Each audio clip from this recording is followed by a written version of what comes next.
The first Thursday of the college football season in the Pac-12 will belong to ASU all alone. They will play the first game of the Pac-12 season against NAU on Thursday, September 1st. And they will go to Oklahoma State in week 2. With a couple extra days of rest, September 10th, ASU will face an Oklahoma State team that I'm sure will be ready for them. That'll be a great matchup. And then off they go. Eastern Michigan back home, and Utah, the Pac-12 opener, is September 24th. I feel like I've said this for every team, but for ASU and what we know they're returning in Jaden Daniels, I know ASU fans are hopeful that they return some more starters to this team versus the NFL draft after their bowl game. This schedule sets up for them to take a run at the Pac-12 South Championship. And here's why. One, they've got a key non-con game, as you referenced. That's a top 5 non-con game for me. I don't know if you've ever been down to that stadium. It's an awesome environment. But let's remember, Jaden Daniels, where did he go as a freshman? Remember? Michigan State. Yeah, Michigan State. He went to East Lansing and didn't flinch. Drive to win the game, 4th down and 13. He scrambles and away we go, and the lore of Jaden Daniels began. So I don't think that environment, no offense to Oklahoma State, I don't think it's going to shake him.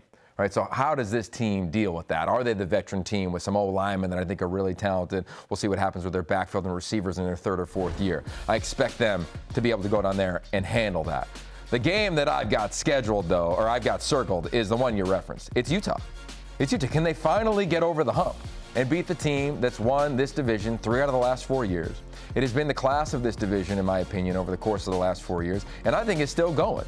And they get them at home.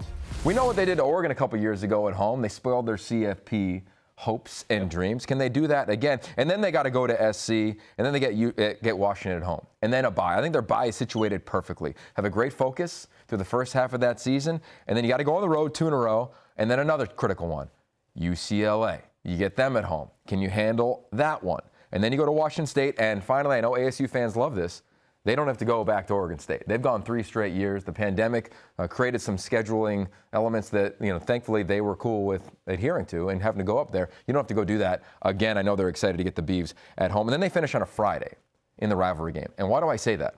If they are in the hunt for the Pac-12 South and play on a Friday, they'll get a normal week to prepare for the champ game. Right. Teams that play on a Friday are 6-2.